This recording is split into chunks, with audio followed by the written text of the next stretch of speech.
Vamos a rendirle homenaje a uno de los personajes importantísimos en la cultura peruana, pero también tenemos en este momento a toda la generación que ha continuado con su legado. Estoy hablando del gran Amador Bayumbrosio. Y lo más fantástico es que sus hijos siguen teniendo vivo su recuerdo, pero también todo lo que él le entregó al Perú y todo lo que él representaba para el Perú a través de la tradición. Y ellos en cada cosa que hacen, que realizan, siempre hacen que uno se sienta orgulloso de ser peruano. En este caso, de este mestizaje fantástico con nuestras raíces negras. Y justamente para revalorar todo esto que digo, se viene un súper festival en Chincha y mi invitado es Miguel Bayumbrosio, el número 11 de los hijos de nuestro queridísimo Amador Bayumbrosio. Miguel, ¿cómo estás? Bienvenido. Fátima, muchas gracias por este espacio y brindarme un momento para hablar un poco de la familia y hablar de este festival hermoso que se viene. Bueno, Miguel, de verdad el poder conversar con alguno de ustedes es muy impactante porque uno habla de las tradiciones y del Perú, pero todos estos conceptos en casa ustedes lo han tenido desde siempre, ¿no? El zapateo, la gastronomía, el cajón, el baile, la manera de disfrutar el Perú. ¿Qué recuerdos de tu niñez? ¿Qué es lo primero que se te viene a la mente? Hay muchas cosas, pero lo primero que se me viene es el cuidado que han tenido nuestros padres en en inculcarnos con nuestra tradición y sobre todo amar y respetar nuestras tradiciones, ¿no? Claro, y además que era algo cotidiano, porque tu papá siempre estuvo muy abierto a dar el conocimiento, ¿no? A contarle a los demás, a enseñarles que a veces los grandes no lo hacen, pero tu papá siempre tuvo esta humildad de compartir todo lo que sentía y sabía y este amor por el país. Sí, cuando éramos pequeños, bueno, al menos yo, cuando era pequeño, yo no era consciente por qué llegaba tanta gente a la casa y por qué se hacía tanta fiesta en la casa, ¿no? Y después, bueno, continuando con ese legado, como tú dices, el, el- esa educación oral que hemos tenido los hermanos, las hermanas dentro de la casa, ha sido todo el tiempo un festejo a la vida, un festejo a nuestra tradición, a nuestra diversidad. Y en la casa siempre había fiesta, pues.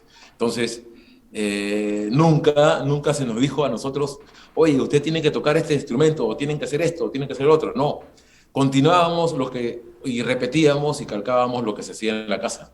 Ajá. Miguel, y en tu caso, ¿qué es lo primero que recuerdas de aprendizaje? ¿El instrumento, el cuerpo para expresar parte de nuestra peruanidad? ¿Qué fue en tu caso lo primero que te llama la atención o que de manera natural comienzas a hacer? El zapateo. El zapateo.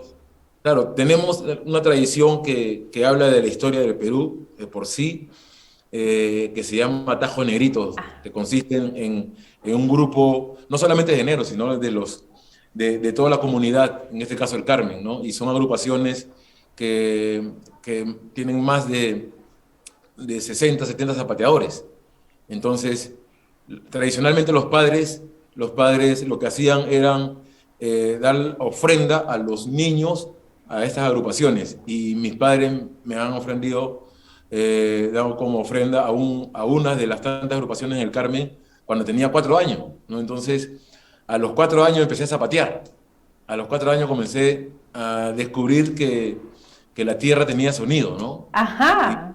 y sobre todo que al zapatear le dabas como un homenaje, un pago a la tierra, ¿no? Entonces, durante mi crecimiento fui amando más lo que hacía y después ya vino otro tipo de percusiones, ¿no? Pero primero fue percutir a la tierra, ¿no? Ahora, este atajo de negritos es muy impresionante porque como tú lo dices, ver al grupo que va a un ritmo, ¿no?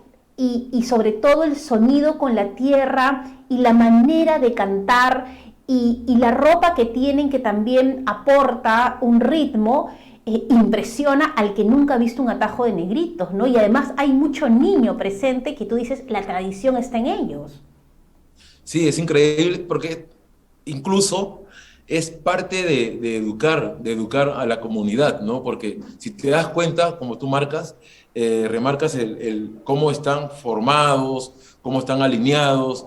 Entonces, el más pequeño que tiene 3 años o 4 años, como he tenido yo que he empezado, mi anhelo era ser como el que estaba delante de todo, el caporal, ¿no? Entonces, para eso hay una responsabilidad, hay un respeto, y es todo un cúmulo de reglas de la cual nos educa, ¿no? Y nos da más respeto a nuestra gente, a nuestro vecino, a nuestra comunidad, a nuestra cultura, ¿no? Y algo importante que tienen ustedes también, y lo hemos aprendido, es el respeto al sabio, ¿no? Al mayor. Y lo vemos en el atajo de negritos, que justamente tú lo dices, ¿no? Yo soy pequeñito y estoy mirando hacia adelante para llegar a ser como él, pero hay todo un camino y también el saber escuchar. Exacto. La jerarquía es importante dentro de las tradiciones autóctonas o tradicionales de los pueblos, ¿no? La jerarquía, ese respeto que debemos tener a los mayores, y tratamos de que eso perdure por siempre, ¿no? Es la forma de educar, ¿no? Por ejemplo, yo soy, dentro del atajo de negrito de Amador Valleumbrosio, soy el segundo caporal, ¿no? Hay un primer caporal que es mayor que yo, mucho mayor que yo. Entonces, me preguntan, oye, ¿y tú cuándo vas a ser primer caporal? Simplemente yo le contesto así fríamente cuando mi primer caporal deje de existir. Es la única forma. Es la única forma. Y así pasó con mi papá, ¿no? Mi papá dejó de existir y ahora hay más violinistas y así sucesivamente. Es la forma de jerarquía, ¿no? Y algo muy bonito que has dicho, Miguel, es que tú justamente empiezas con el atajo de negritos a los 4 años, y también la historia nos cuenta que a los 4 años don Amador tuvo una enfermedad terrible y tu abuela lo encomendó para que se curara, con la esperanza que así sucediera, y hubo un milagro. Y ahí empieza toda la historia. Sí, claro. Bueno, más que un accidente, fue un milagro hecho realidad, ¿no? Y qué lindo que me hagas esa pregunta, porque muy pocas personas saben esa historia. Y te la cuento así rápido, te la resumo. Sí. Mi padre, bueno, mi abuelo Basilio, le llamaban Bacho, él era el único negro que hablaba quechua en el Carmen en esa época. Y él servía para las cooperativas, para las haciendas, como traductor a los andinos que venían de Huancaya, Huancavelica, de Ayacucho, en la época de cosechas, ¿no? Porque sabe que aquí en el Carmen es un pueblo de campesinos, todos somos campesinos, todos debemos trabajar la tierra, ¿no? Y mi abuelo, él sería el traductor, y aprovechó también, en buen sentido de la palabra, de enamorarse de una andina, ¿no? De una andina. Ella también tenía su rasgo de yunga, como era mi abuela, la llamábamos mamasa. Ese es el mestizaje, pues, no, ese es el Ese Perú. mestizaje, exacto. Y ella era muy creyente, era muy creyente. Entonces, mi abuelo era hincha número uno de Gardel, el músico argentino de tango, Ajá. y utilizaba el mismo sombrero de Gardel. Y mi papá, a esa edad, palomilla, pues, ¿no? Se juntó con unos amiguitos y se fueron a pasear al campo, alrededor del pueblo, que justo alrededor del pueblo del Carmen hay una sequía que se llama Belén, una sequía grande. Ajá. Y mi padre agarró su sombrero de Gardel de mi abuelo y se lo llevó con sus amigos palomillas. Y uno de ellos agarró y le sacó el sombrero de mi papá, que lo llevaba, y lo tiró al riachuelo. Lo tiró, la sequía llevaba de agua a borde. Entonces, Ujú. mi papá pensó en un futuro próximo que si no llevaba ese sombrero donde estaba, le iba a caer la katana. Y sin pensarlo, se tiró, y como esta acequia circula por todo alrededor del Carmen, mucha gente tiene como pie su corral, ¿no? Y la gente vio que mi papá se estaba ahogando y comenzaron a gritar y llamar a la mamá, a mi abuela, a gritar, y se ahogó mi papá, pues. O sea, lo rescataron, pero ya no tenía señal. Y la primera cosa que se le ocurrió a mi abuela no fue llevarla al hospital ni nada por el estilo, sino llevarla a la iglesia de la Virgen del Carmen, a la capilla, a la iglesia, perdón. Y se lo llevó a mi papá y se lo entregó, prácticamente, se lo entregó a la Virgen del Carmen, se lo puso en su pie y le rezó y le pidió y le prometió que le iba a servir para toda su vida, si lo resucitaba. Y nada, por arte de magia o de milagro, mi papá vivió, resucitó. Y desde ahí, lo han dado como ofrenda a la Virgen del Carmen, a mi papá, y le sirvió toda su vida a esta tradición del atajo negrito, ¿no? Por eso hablar de Amador es hablar de tradición, hablar de este legado, de este cuidado del legado que gracias a él y a otros músicos y zapateadores del Carmen ha podido y sigue subsistiendo, ¿no? Porque son varias danzas, son danzas que hablan de eso, que no vas a encontrar en la escuela. Claro. En la escuela es el atajo negrito, ¿no? Cuando digo que es una tradición que habla de la historia del Perú, es porque tenemos el encuentro de África, de los Andes y lo español, ¿no? Es un relato vivo de la historia del Perú, ¿no? Miguel, qué emocionante la historia que nos cuentas y de verdad, qué tal ejemplo vivo de lo que es el Perú en estos tiempos que a veces nos quieren dividir, ¿no? Y que nos quieren decir si somos de un lado o del otro. Tú nos das un ejemplo de lo que es la peruanidad, ¿no? La tradición. Estamos viendo esas imágenes que nos gustaría que también nos cuentes un poco qué es lo que estamos viendo. Sí, mira, ahí yo estoy sentado en la banca.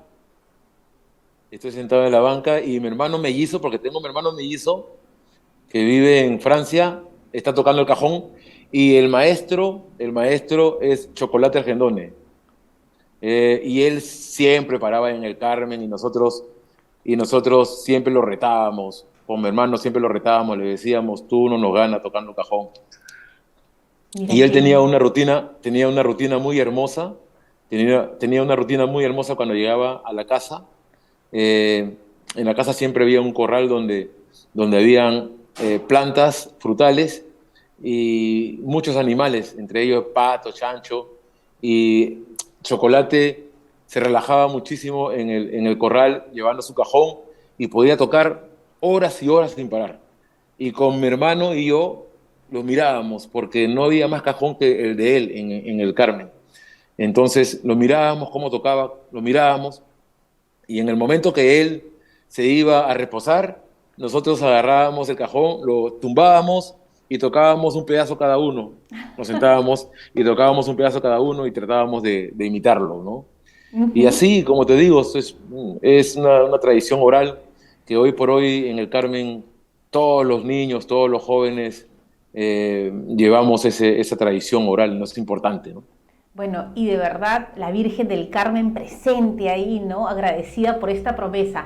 Miguel, qué linda historia, qué lindo escucharte y nos has emocionado, pero vamos a hacer una pausa y vamos a regresar con lo que se viene, porque hay un festival que ningún peruano se debe perder. Hacemos una pausa pequeñita, regresamos aquí en Cuéntamelo Todo con Miguel Bayumbrosio. Se viene el festival, así que se los cuento luego de la pausa. Hola, soy Fátima Saldoní y quiero presentarte La Abeja Producciones, una propuesta que te va a permitir a ti tener tu programa propio. Nosotros nos encargamos absolutamente de todo, desde la producción, la edición y finalmente darte el producto que tú necesitas para que sea visto en tus redes sociales, pero también en nuestro canal digital. Te invito a ser parte de La Abeja Producciones para que puedas seguir creciendo con tus sueños. estamos de regreso aquí en Cuéntamelo Todo y como siempre con buenas noticias porque ya vamos con todos los detalles del primer festival Vive Chincha 2022. Va a ser la locura y yo les recomiendo que si nunca han ido al Carmen, es la oportunidad de disfrutar de todas las maravillas. Miguel, se viene con todo el festival. Sí, para mí va a ser el mejor festival que ha existido aquí en todo el Valle de Ica, ¿no? Porque es un festival con un propósito de identidad, ¿no? Un propósito de identidad, o simplemente resaltar las identidades de los pueblos, ¿no? Y este Claro. festival se va a prestar para eso. Entonces, una invitación abierta para todo el Perú, porque lo que van a ver en este festival va a ser el pueblo y sus comunidades, ¿no? Ujú. Y más o menos, ¿qué es lo que vamos a encontrar? ¿Va a haber música, danza, gastronomía? Sí, la base de todo el festival es la danza. La base de todo el festival es la danza y mediante la danza, bueno, sin música no hay danza y viceversa. Entonces, Ajá. yo creo que va a haber música, va a haber gastronomía, porque igual, si no hay música, no hay danza, no hay gastronomía, Ujú. o sea, todo lo que mueve esta riqueza y esta diversidad peruana que tenemos, ¿no? Y sobre todo este Valle de Chincha, sobre todo Chincha que tenemos todo eso que a la gente le gusta, ¿no? Claro, y también va a estar el pisco presente. El pisco, Fátima y la tutuma, porque ¡Ah, claro, claro! la tutuma es la bebida del Carmen, ¿no? Cuéntales un Y poco a el la gente pisco que no la es la conoce. bebida de Chincha, Me sí. gustaría que les cuentes qué es exactamente la tutuma. La tutuma es una tradición negra carmelitana, donde en su búsqueda de este macerado que todos conocemos como tema que se llama chinchibí, ¿no? Se perdió, ya nadie hace este macerado chinchibí, pero en ese querer acercarse y buscar una identidad, como en aquellos tiempos con el macerado, en el Carmen es el único lugar donde se puede fabricar lo que es la tutuma. Y la tutuma es una especie de calabaza, vamos a ver, es como la maraca, vamos a decir, Ajá. la maraca, la calabaza es la maraca. Y este fruto al interior tiene una comidita, unas pepas que es de color negro cuando Ujú. seca. Y eso se deja macerar con pisco y vino dulce durante un mes. Entonces de ahí sale el trago que le llamamos la tutuma, el Ujú. amacerado que se llama tutuma.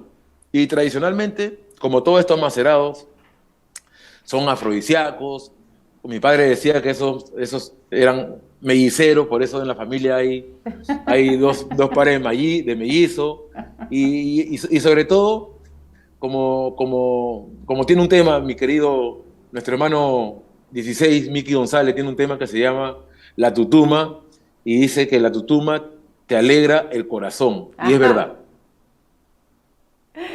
Bueno, y en el festival vamos a tener pisco, vamos a tener tutuma, vamos a tener gastronomía, Cachina. cachina también. ¿Y cómo va a ser tu participación, Miguel? Bueno, mi participación es con el Centro Cultural, ¿no? Estamos prestando el espacio para hacer sobre todo las temáticas de conversatoria, de recibimiento a los grupos que vienen de afuera, porque vienen muchos grupos de afuera, no solamente está basado en grupos del Carmen, de Chincha o del Perú, vienen más o menos como 30 grupos, comparsas de 40 personas, cada comparsas del extranjero, ¿no? De Argentina, de Chile, de Uruguay, de Brasil, de Puerto Rico, de Estados Unidos, de Canadá, vienen de todo el mundo, Ujú. ¿no? Y mi participación es más que todo la logística de, de buscar los líderes de la zona, ¿no? Claro. Porque sabemos que el festival va a ser en el Carmen, ¿no? En la Plaza del Carmen. Entonces, como conozco a muchos grupos de aquí del pueblo y de Chincha y del Valle de Ica, entonces un poco soy como el puente para convocar a todos estos grupos que, que hasta ahora muchos están dentro de la invisibilidad, ¿no? Entonces hay que rescatarlos a todos, ¿no? Eso es importante, ¿no? Y ahora que tenemos tantas herramientas digitales, poder grabarlos, poder entrevistarlos, que nos cuenten sus historias para que no se pierda, porque muchas de las cosas que hemos perdido lamentablemente ha sido porque como lo vivimos y es tan nuestro y es tan cotidiano, Así es. no nos dábamos cuenta del valor. Así es, yo creo que lo que tú estás diciendo es algo importante porque, por ejemplo, nuestra lucha como centro cultural también es de improvisar dentro de la currícula educativa, ¿no?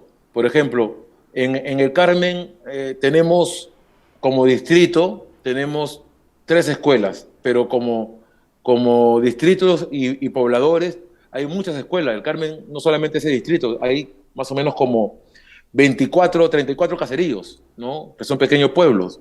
Y en cada de esos pueblos hay una tradición, hay un legado. Entonces, en las escuelas no se enseña eso. Y lo que estamos haciendo es, de una u otra manera, negar su propia cultura, ¿no? Negar su propia cultura. Entonces, como centro cultural le estamos fomentando de improvisar dentro de la currícula educativa, ¿no? En el Carmen, en estos pueblos como Chamorro, Guayabo, San Regis, Alto Larán, tienen su propia cultura, ¿no? Y eso enriquece y sobre todo valoriza a los propios jóvenes, a los propios niños de su propia cultura y sobre todo el respeto y terminar de una u otra manera la discriminación, ¿no? Porque si ellos no valoran lo suyo, se van a discriminar y va a seguir Claro, esa y hay que discriminación que tenemos entender, aquí en el Perú, creo ¿no? que es muy importante, Miguel, hay que entender que justamente el ser peruano somos todos los que estamos en ese territorio y la riqueza que tiene el Exacto, Perú es por el aporte de todas las comunidades, ¿no? Pero siendo uno así solo. es, Me parece así maravilloso es. lo que estás haciendo y sigan por favor y vamos a seguir contándolo. Y quiero también, Miguel, que les cuentes a todos que hay empresas que han dicho sí, apostamos por la cultura, por el patrimonio, por la tradición y vamos a apoyarlos.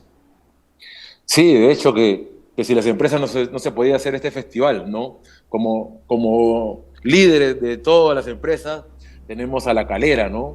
Tenemos a La Calera que nos apoya muchísimo desde toda la vida, no solamente con este festival, ¿no? A Textil del Valle, ¿no? Que radica en Chincha, todos son chinchanos, ¿no? La TSC, Arife, Agroindustria Casablanca, CMT, Prolan y también Censud y el Centro Cultural, la Mauro Vallombroso y todos los centros culturales de Chincha, ¿no? Uh Para -huh. nosotros es importante tener a todas estas empresas porque es la única forma de, de apoyar el turismo dentro de nuestra propia comunidad, ¿no? Claro que sí. Pero Miguel, yo quiero decir algo acá y quiero hacerte parte de ello. Las empresas están apoyando, los centros culturales están haciendo gestión, las familias tradicionales están entregando el conocimiento para reactivar el turismo y toda esta economía que se puede mover. Pero hay un grave problema que están viviendo ustedes y es que no hay un acceso a el lugar porque hay problemas con un puente que se dejó de hacer creo que hace 4 años y quiero que nos cuentes y cómo están haciendo para llegar. Sí, eso es triste, no se habla mucho de eso, ¿ya? Eso se está convirtiendo en algo natural, ¿no? Se está dejando de pasar, ¿no? Entonces yo creo que hay un problema muy fuerte que pasa aquí en el Carmen, ¿no? De acceso con este puente, el puente de Río Matagente, que es el puente de Chamorro, y este puente creo que fue dada como obra a la constructora china, ¿no? Uh -huh. Que tenían más o menos como 3 puentes a cargo en todo el Perú. Y uno de esos puentes era el Carmen, de la cual ese puente del costo salió de 160 millones, ¿no? De soles. Entonces, el puente ahora está parado, la construcción está parada.